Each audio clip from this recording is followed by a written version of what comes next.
సభ్యులు కేటీ రామారావు గారు. Thank you అధ్యక్ష.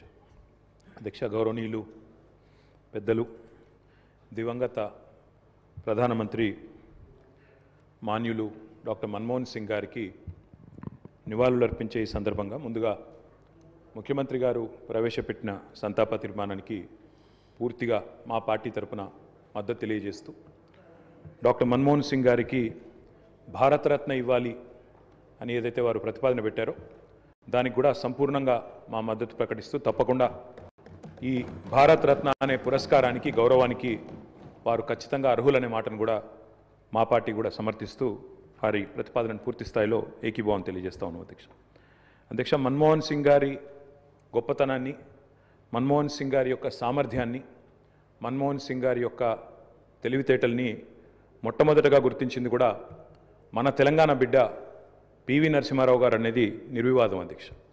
పివి నరసింహారావు గారు ఆనాడు ప్రధానమంత్రిగా భారతదేశానికి ఎన్నికైన తర్వాత సాధారణంగా ఈరోజు వింటుంటాం అధ్యక్ష, లాటరల్ ఎంట్రీ అని, అంటే రాజకీయాలతో సంబంధం లేని వ్యక్తులను కూడా మనం రాజకీయాల్లో ముఖ్యంగా ప్రభుత్వాలలో ముఖ్యమైన పాత్రల్లో తీసుకురావడాన్ని లాటరల్ ఎంట్రీ అంటారు అధ్యక్ష. కానీ ఈ లాటరల్ ఎంట్రీ అనే విధానాన్ని ఆనాడు పివి నరసింహారావు గారు తీసుకొచ్చి రాజకీయాలతో సంబంధం లేని ఒక ఆర్థికవేత్త, ఆర్బీఐ గవర్నర్గా పనిచేసిన ఒక మంచి తెలివైన ఒక ఆర్థికవేత్త మనకు అందుబాటులో ఉన్నారని చెప్పి గుర్తించి గౌరవించి వారిని ఆర్థిక మంత్రిగా ఆనాడు నియమించారు అధ్యక్ష. ఆర్థిక మంత్రిగా నియమించబడ్డ తర్వాత డాక్టర్ మన్మోహన్ సింగ్ గారు ఆనాడు 1991లో అనుకుంటాను అధ్యక్ష, సబ్జెక్ట్ టు కరెక్షన్, బడ్జెట్ ప్రవేశపెడుతున్నప్పుడు ఒక గొప్ప మాట అన్నారు. ఆయన అన్న మాట, let the whole world here loud and clear, India is wide awake. అంటే ప్రపంచం మొత్తం వినాల్సిన సమయం వచ్చింది, నా దేశం మేల్కొని ఉంది అనే మాట ఆనాడు ఒక ఆర్థికవేత్తగా ఆర్థిక సంస్కరణలు ప్రవేశపెట్టే సందర్భంలో డాక్టర్ మన్మోహన్ సింగ్ మాట్లాడిన మాట అధ్యక్ష. ఆ మాటలు, ఆయన సిద్ధాంతం, ఆనాటి పివి నరసింహారావు గారి నాయకత్వం ఇవాళ ఈ దేశంలో సమూలమైన సంస్కరణలు తెచ్చింది. ఈ దేశంలో ఎన్నో రకమైన విప్లవాత్మకమైన మార్పులు కూడా వచ్చినాయి అధ్యక్ష. కేవలం 15 రోజులు మాత్రమే ఫారెక్స్ నిలువలు ఉన్న ఆనాటి పరిస్థితి నుంచి మొత్తం ప్రపంచం అంతా ఆశ్చర్యపోయే స్థాయికి దేశాన్ని పరిగెత్తించిన ఆర్థిక సంస్కరణ శీలి డాక్టర్ మన్మోహన్ సింగ్. అనవసరపు డాంబికాలు, అనవసరపు ఆర్భాటాలు లేకుండా, హడావిడి లేకుండా సింపుల్ లివింగ్, హై థింకింగ్ అనే మాటకి పర్యాయ పదంగా డాక్టర్ మన్మోహన్ సింగ్ గారిని మనం చెప్పుకోవచ్చు అధ్యక్ష. Loyalty is a very rate. Loyalty అనేది, విశ్వాసం అనేది ఇవాళ రాజకీయాల్లో చాలా అరుదైన పదం అధ్యక్ష.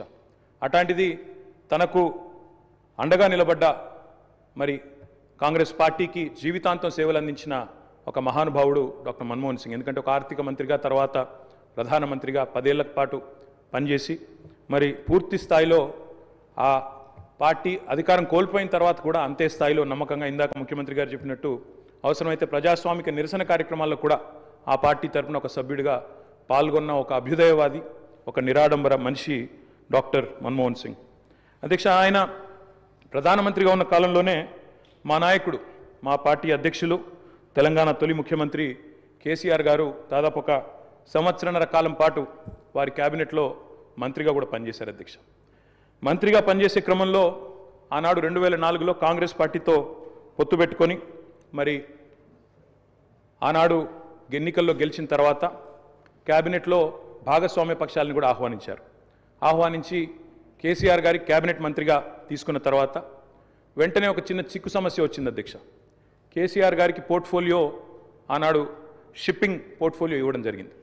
ఇస్తే వెంటనే డిఎంకే వాళ్ళు, అప్పుడు వాళ్ళు ప్రధాన భాగస్వామ్య పక్షం యూపీఏలో, వాళ్ళు వెంటనే అభ్యంతరం లేవనెత్తినారు. మీరు మాకు కమిట్మెంట్ ఇచ్చారు, మాకు ప్రామిస్ ఇచ్చారు, మీరు వెంటనే మరి వారికి ఎట్లా ఇస్తారో అని అభ్యంతరం పెడితే కేసీఆర్ గారు ఒక్క క్షణం కూడా సంకోచించకుండా వెంటనే మన్మోహన్ సింగ్ గారి దగ్గరికి వెళ్ళి, డాక్టర్ గారు నేను వచ్చింది పదవుల కోసమో పోర్ట్ఫోలియోల కోసమో కాదు, నేను వచ్చింది నా తెలంగాణ కోసం అని చెప్పి వారికి తిరిగి ఆ షిప్పింగ్ పోర్ట్ఫోలియోని ఇస్తే ఆ రోజు మన్మోహన్ సింగ్ గారు అన్న మాట అధ్యక్ష, చంద్రశేఖరరావు గారు మీరు ఏ నిబద్ధతతో, ఏ సిద్ధాంతం కోసం, ఏ రాష్ట్రం కోసం అయితే వచ్చారో అది ఫలించాలి అని మనసారా నేను కోరుకుంటున్నాను. ఇవాళ ఈ నిర్ణయం మీరు ఏదైతే తీసుకున్నారో దీనివల్ల కూడా మీకు కూడా గొప్ప గుర్తింపు గౌరవం వస్తుంది, మీరు ఒక కర్మయోగిగా గుర్తించబడతారని చెప్పి కూడా వారు చెప్పడం జరిగింది. అధ్యక్ష, తదనంతరం 2004 నుంచి 14వ సంవత్సరంలో ఎప్పుడైతే తెలంగాణ రాష్ట్రం ఏర్పడ్డదో పెద్దలు చెప్తారు అధ్యక్ష, nothing can stop an idea who's time has come. అంటే ఒక గొప్ప ఆలోచనకు, ఒక అరుదైన సందర్భానికి సమయం వచ్చినప్పుడు ప్రపంచంలో ఏ శక్తి దాన్ని ఆపలేదు అధ్యక్ష. అట్లా మన్మోహన్ సింగ్ గారు కూడా నమ్మారు కాబట్టే ఆనాడు తెలంగాణ ఉద్యమంలో ఉన్న నిబద్ధత, తెలంగాణ ఉద్యమానికి ఉన్న బలం, తెలంగాణ ప్రజల యొక్క పోరాట స్ఫూర్తి ఇవన్నీ కూడా అర్థమైనాయి కాబట్టే 14లో ఆనాడు అనివార్య పరిస్థితుల్లో తెలంగాణ రాష్ట్ర ఏర్పాటు జరిగినప్పుడు అప్పుడు మన్మోహన్ సింగ్ గారి నాయకత్వంలో జరిగింది. తప్పకుండా మేమందరం కూడా దాన్ని మర్చిపోము అధ్యక్ష. అధ్యక్ష, ఒక్క మాట ఇవాళ గుర్తు చేసుకోవాల్సిన అవసరం ఉంది. మన్మోహన్ గారి నిబద్ధత గుర్తు చేసే సందర్భంలో సరిగ్గా ప్రధానమంత్రిగా వారు ఎన్నికైన తర్వాత 6 నెలలకి పెద్దలు మా పార్టీ అధ్యక్షులు కేసీఆర్ గారు ఆనాటి కేబినెట్ సహచరుడిగా వారికి ఒక ముఖ్యమైన డెలిగేషన్ నేను తీసుకొని వస్తున్నాను సార్, దయచేసి మాకు సమయం ఇవ్వండి అని అడిగినారు. ఇది నేను చెప్పేది మీరు పేపర్లో కూడా చూసుకోవచ్చు అధ్యక్ష. డిసెంబర్ 18, సరిగ్గా 20 సంవత్సరాల కిందట, డిసెంబర్ 18, 2004వ సంవత్సరం అధ్యక్ష టైం ఇచ్చారు ఆయన. ఇస్తే సార్ మాకు 5 నిమిషాలు కాదు, నేను ఒక ముఖ్యమైన బృందాన్ని తీసుకొస్తున్నా, ఆర్ కృష్ణయ్య గారు, అదేవిధంగా వకులాభరణం కృష్ణమోహన్ రావు గారు, ఇట్లా కొంతమంది మా దగ్గర బలహీన వర్గాల కోసం పనిచేసే నాయకులు ఉన్నారు, వారందరినీ తీసుకొని వస్తున్నాను, దయచేసి ఒక అర్ధగంట 45 నిమిషాలు సమయం ఇవ్వండి అన్నారు. అంటే మన్మోహన్ సింగ్ గారి గొప్పతనం ఏంటంటే అధ్యక్ష, సమస్య తీవ్రత తెలుసుకున్న తర్వాత ఓబీసీలకు అన్ని రాష్ట్రాల్లో మంత్రిత్వ శాఖలు ఉన్నాయి, కేంద్రంలో కూడా ఓబీసీ వెల్ఫేర్ మినిస్ట్రీ పెట్టాలి అని మన్మోహన్ సింగ్ గారి దగ్గరికి కేసీఆర్ గారు డిసెంబర్ 18, 2004 నాడు ఒక బృందాన్ని తీసుకొని వెళ్తే 45 నిమిషాల సమయం ఇచ్చిన ప్రధానమంత్రి గారు గంటన్నర సేపు వారితో గడిపినారు అధ్యక్ష. గంటన్నర సేపు మొత్తం విషయం అర్థం చేసుకోవడానికి, అధ్యయనం చేయడానికి గంటన్నర సేపు వారితో గడిపి తప్పకుండా నేను చూస్తాను అని చెప్పి వారు చెప్పిన మాట కూడా నేను గుర్తు చేస్తూ ఉన్నా అధ్యక్ష. అధ్యక్ష, ఎన్నో అడ్డంకులు, ఎన్నో అభ్యంతరాలున్నా వాస్తవం మరి మన్మోహన్ సింగ్ గారు ప్రజాస్వామిక ఉద్యమాలకు అండగా నిలబడ్డారు. ఎన్నడూ కూడా ఆయన మరి ఎన్ని ఒత్తిళ్లకు లోనైనా కూడా సంస్కరణల బాట నుంచి వెనుకకు తగ్గలేదు. We can call him the silent architect of modern India. ఆయనకు పేర్లు పెట్టారు అధ్యక్ష. మన్మోహన్ కాదు, ఈయన మౌనమోహన్ సింగ్ అన్నారు. రకరకాలుగా మాట్లాడారు, కానీ ఆయన పాటికి ఆయన పనిచేసుకుంటూ పోయినాడు. ఏమేం సంస్కరణలు దేవాలో తీసుకుంటూ వచ్చినారు. వారు తెచ్చిన సంస్కరణలు కూడా చాలా విప్లవాత్మకమైన సంస్కరణలు. ఇప్పుడే డిప్యూటీ సీఎం గారు కూడా చెప్పారు. తప్పకుండా చాలా సంస్కరణలు కూడా వారు తెచ్చారు. ఎంతమంది ఎన్ని రకాలుగా ఆయనను అవమానించే ప్రయత్నం చేసినా నిజంగా చెప్పాలంటే ఆకాశం స్థాయి తగ్గదు అధ్యక్ష. అవమానం చేస్తే ఆకాశం స్థాయి తగ్గదు. ఎన్ని నిందలు వేసినా మహోన్నతులు తొనకరు బెనకరు. అటువంటి స్థితప్రజ్ఞతను మనం డాక్టర్ మన్మోహన్ సింగ్లో చూసాం. ఇవాళ మన్మోహన్ సింగ్ గారి గురించి మాట్లాడుకునేటప్పుడు తప్పకుండా మన తెలుగు బిడ్డ, మన తెలంగాణ బిడ్డ పివి గురించి కూడా మనం గుర్తు చేసుకోవాలి అధ్యక్ష.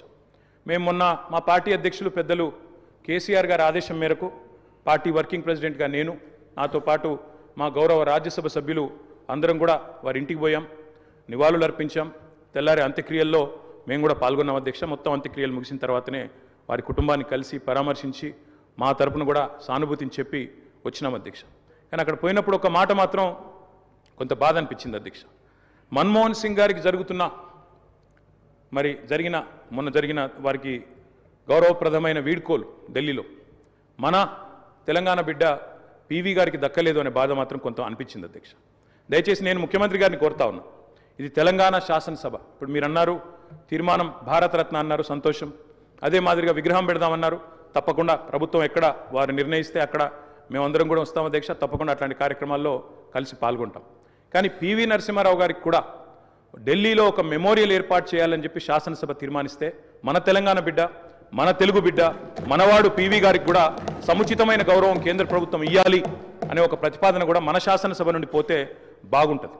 ఎందుకంటే ఢిల్లీలో అందరూ ప్రధానమంత్రులకు మెమోరియల్ ఉంది అధ్యక్ష, కానీ ఒక్క పివి గారికి లేదు. అదొక రకంగా మనకు అవమానం, మనకు తీరని లోటు.